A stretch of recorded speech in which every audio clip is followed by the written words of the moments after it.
Likutei Sichos, Chelek Chapalev, Volume 21, the first Sicha for Parshas Beshalach.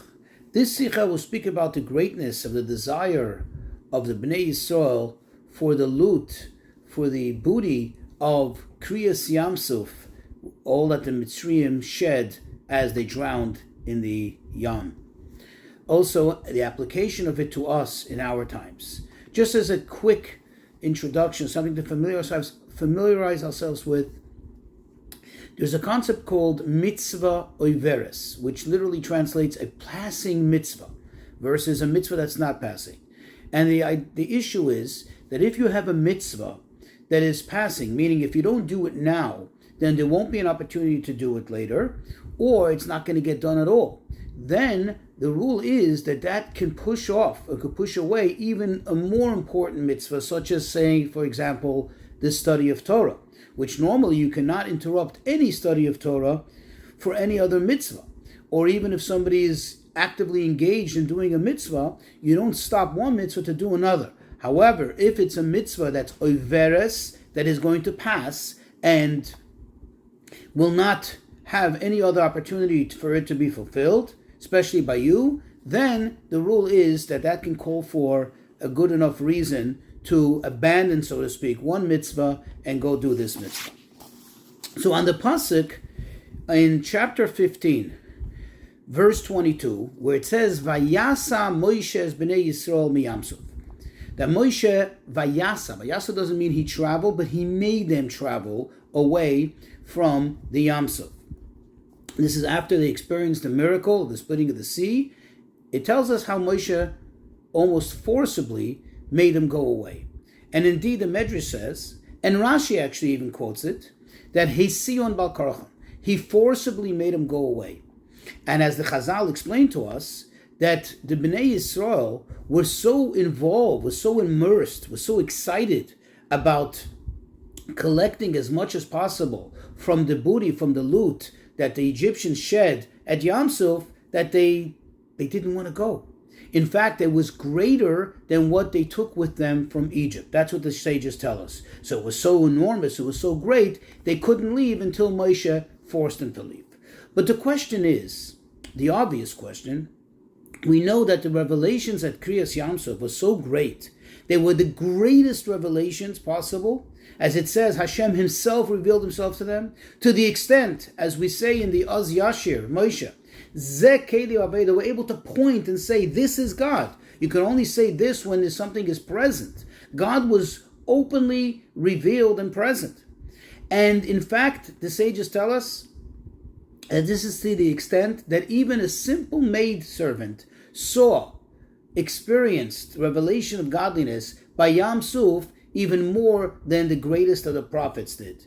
So the question is, how? Moreover, the Yidden knew very well that the whole purpose of leaving Mitzrayim, the whole purpose of going through the splitting of the sea, was to reach Har Sinai, to get to Torah. And they were so excited about it themselves that they started counting Sfiras HaOmer. And yet here, suddenly, they got detoured, they got delayed by collecting some silver and some gold, some what seems to be mundane objects, mundane riches. And therefore, this compels us to reach the conclusion that their desire to focus on, and their desire and focus was not about the money, was not about the material aspect of it, but rather they saw an opportunity. They saw it as a means of fulfilling God's will, of doing the commandment of Hashem, at least according to the way they understood. In fact, if you think about it from this perspective, specifically because they just experienced such great revelation at Yam Suf, they were so much more eager to do Hashem's will. And since they understood this to be Hashem's will, therefore they had such great desire, and therefore this great excitement in collecting this, because they understood this to be Hashem's will. And this accounts for why this is, quote, Bal Karcham, against their will, when Moshe forced them to go away. One of the explanations is as follows. We know that when they left Mitzrayim, it wasn't just about leaving Mitzrayim. It wasn't just about getting out of Egypt. But in fact, Hashem said that and gave them a commandment that they have to leave with the wealth of Egypt. It was a commandment of v'nitzaltem es Mitzrayim. They have to empty, they have to strip Egypt of all its wealth. And therefore, think about it. When they came to Yam Suf, and now they realize that the Mitzrayim, the Egyptians, possess even more. In other words, they had a realization that they didn't fully and absolutely fulfill this mitzvah and accomplish it to the extent that they should have, because now they see that the Egyptians still have more possessions. Therefore, they jumped into it in great excitement and frenzy in order to complete the mitzvah. They felt obligated to relieve the Egyptians of all their possessions. And the fact that you can say, but still, this is going to delay them in reaching Matan Torah and reaching Har Sinai, Mount Sinai, and receiving the Torah, which involves the study of Torah, which is even more important, which is a greater mitzvah. For this, one could say that number one, the fact that Hashem said when you leave Egypt, you're going to go to Har Sinai, was not a direct commandment. He just was telling this to Moshe as the narrative, explaining to him what's going to happen. It was almost like a storyline. Hashem tells him, this is what's going to happen. When you leave Egypt, you're going to reach Har Sinai. But over here, this mitzvah of collecting the wealth of Egypt, this was commanded to them, and therefore they felt compelled to do it. This would seemingly explain how they were able to and why they were so excited in collecting this, even though it was delaying their arrival at Mount Sinai by that much time. However, there's a little problem with this, because you see, the moment that Moshe Rabbeinu told them that they have to leave, it was clear and obvious that they understood that this is a commandment from Hashem. Moshe wouldn't tell them on his own to do something if it wasn't consistent with what Hashem wants him to tell him. And therefore, we need to understand, we need to clarify, how then was this a Baal Korcham? How was this a quote against their will? If, like we explained, the whole objective was to do what Hashem wants and to fulfill it completely, and they had full excitement in doing so, well, now Hashem changed the commandment and said, instead of collecting that, I want you to go. And that's what Moshe conveyed to them. So why would it be against their will? Why would they feel bad about it? The answer is that, of course, certainly, the entire desire and objective was to fulfill Hashem's will. However, they understood, according to their understanding, according to the way they felt, now Hashem wants them to go to Matan Torah. Okay, I'm sorry. According to the way they're being told now, Hashem wants them to go to Matan Torah. But according to the way they felt and the way they understood, in other words, in their estimation, they felt that it's preferable to push off somewhat Matan Torah in order to fulfill the mitzvah of collecting all the wealth, all the loot, all the booty of the Egyptians. Why? Because according to their understanding, they had to complete this mitzvah and then go to Matan Torah. Especially considering that this mitzvah is a mitzvah oiveres. It's a passing mitzvah. There will never ever be an opportunity to ever again collect the wealth of Egypt. That is something which will never make itself available again. This mitzvah will never be available again. Whereas the mitzvah of learning Torah will always be there. And therefore they felt that they had to perhaps prioritize in staying here and delaying the reception of the Torah, thus the learning of Torah somewhat for a few minutes, for a little while, in order to fulfill this mitzvah, to accomplish it, and to finish it. That was their feeling. However, it was overridden by the fact that Moshe Rabbeinu said to them, no, you have to go. And that's why it's considered against their will, because it was against their feeling, against their understanding, the way they understood what is to be prioritized. And with this, we'll also understand another point. Why were they so excited? What was the excitement? What were they so excited about? They saw a little more gold and silver? But we know the Gemara tells us in Maseches Bechayros that, quote, there was no Jew that didn't have with him at least 90 Libyan donkeys, like apparently the big, strong donkeys, loaded with silver and gold of the Egyptians. So what's the great excitement? Wait, you didn't see gold and silver? They were all loaded. They were all so rich. The poorest of the Jews had at least 90 donkey loads. The answer is that, of course, like we said before, they were out. Their only objective was to fulfill the will of Hashem. The money itself, gold and silver itself, the matter did not really interest them, did not concern them at all. Rather, in each and every article of gold and silver or precious things, they saw another opportunity to fulfill Hashem's will. And therefore, they wanted to do even that, even collect that one more thing, even though to them it was nothing. To them it didn't mean anything from a material perspective. But they saw it as another opportunity to fulfill Hashem's will. To even better appreciate this, let's take a deeper look at the esoteric reason of this mitzvah of v'nitzaltem es Mitzrayim, that you should empty out Egypt of his wealth. We know that the great wealth that Hashem promised Avrohom Avinu that the Jews will leave with, and with which they left, it's not just literally the material wealth, but this is rather an indication of the great sparks of holiness that was there embedded in the Egyptian wealth.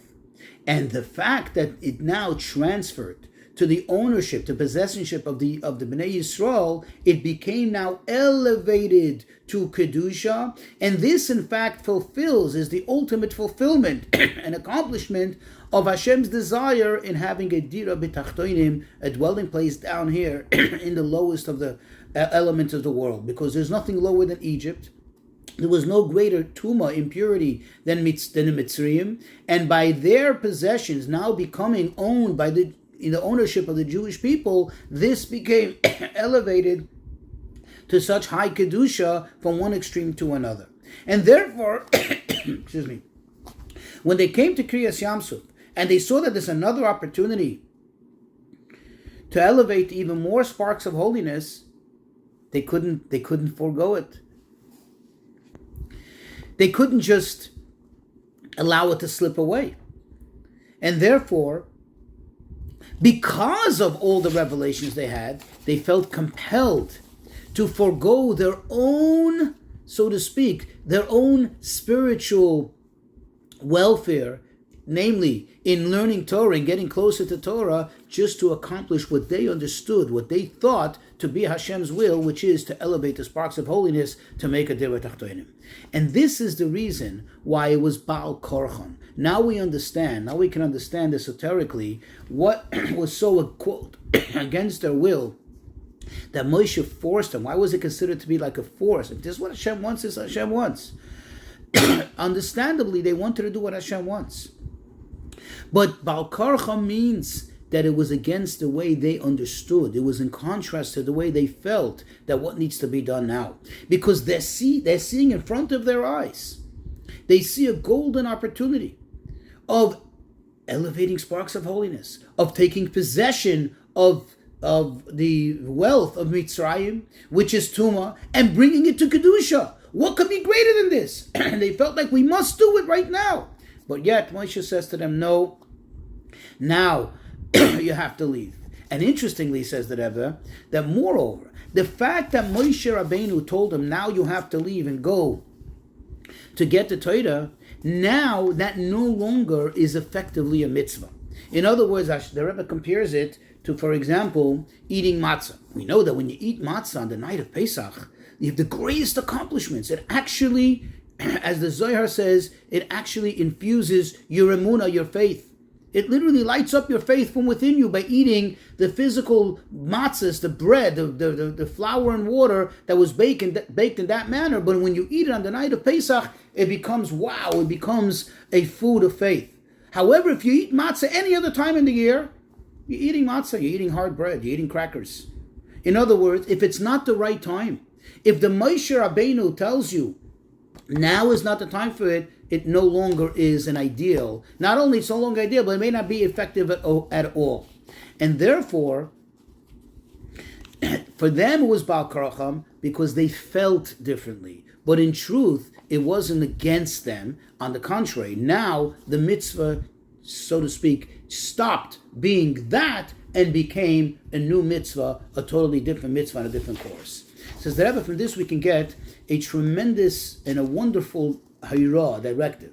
On the one hand, when a yid is involved in any aspect of avodah, whatever aspect of service of Hashem one's involved in, one has to be totally immersed in it and with full and absolute excitement.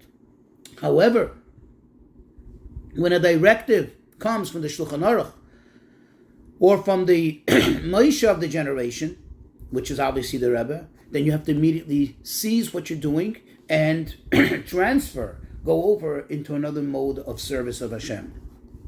Yes, because of your excitement that you had in that one thing you were doing prior to this commandment, prior to this directive, you were so fully into it, you were so fully invested, that now it will be as if it's about korach, as if it's against your will. Not that you don't want to do the Rebbe's the Rebbe's will or the Shulchan Aruch's will, but because you were so involved that you have to now you have to like tear yourself away just to now transfer, so to speak, to recreate yourself into another mode of avodah, and that's a type of like bal korach against your will. And says the Rebbe, a very practical hira for both kinds of Jews. We know there are two kinds of Jews. There's yoshvei oyel. The yoshvei oyel means those who sit and study Torah all the time. Their main endeavor is to study Torah. And then there are those who have to go out there, the Bali Asik, those who go out there in the world and have regular jobs and so on. They too have to learn Torah. Says the Rebbe, the directive for the Yoshev Oyel is that although he is so engrossed in his learning, he's in, quote, in the inner tense of Torah, the inner dimension of things, and he is so involved, he's so excited about it, it's so pleasant. However, when it comes a directive that you have to go out there and be Mekarev Yidden, to bring Yidden closer to Yiddishkeit, you have to not only stop what you're doing and go out there and do it, but you have to do it with joy. Yes, it seems to be al karchach, against your will. But the Rebbe here quotes the Mishnah and uses this with a different translation. In other words, with a different emphasis. And as you'll see in a moment, and it's almost like a play of words, the Mishnah says al korchach atachai, which in the context over there in Pirkei Avos, it means literally against your will you live. Meaning you don't have no choice in the matter. You're put into this world against your live. But over here the Rebbe brings it as a very positive, where it says al korchach, when you're doing something, quote, against your will, al korchach, kama atachai, this makes you more alive. In other words, if you think you're going away from your learning of Torah, says the Rebbe to the Yoshev Oyel, no, this is going to actually enhance your learning, although in the moment it seems to be al korcha, because you have to tear yourself away. And now on the other hand, to the Baal Asek, to the regular person that's out there, that's going out there and working all day, has to generate a parnasa. Yes, he has to have kviyas sitim l'Torah. He has to have set times for learning. Says the Rebbe, the directive over here is that it has to be set not only in time, but it has to be set, benefesh, has to be set in your soul. In other words, you have to do it with total devotion and excitement in those moments that you have for learning, as if this was your whole life, as this was the whole new thing. Now, a general hira for everyone is, Another takeaway from this is that even if somebody already had successfully been mekarev many Yidden to Yiddishkeit, and he's been very successful at it, he elevated so many sparks of holiness, he can say to himself, listen, enough, I did already so much, now I can take a break, now I can take a rest. Says the Rebbe to him, no, every single Jew is another opportunity to elevate another Yid and bring him closer to Yiddishkeit, to elevate another spark of holiness, and you have no right to cease doing so. You have no right to stop it until the Moshe of the generation himself comes to you and says, okay, you've done enough, now you can stop.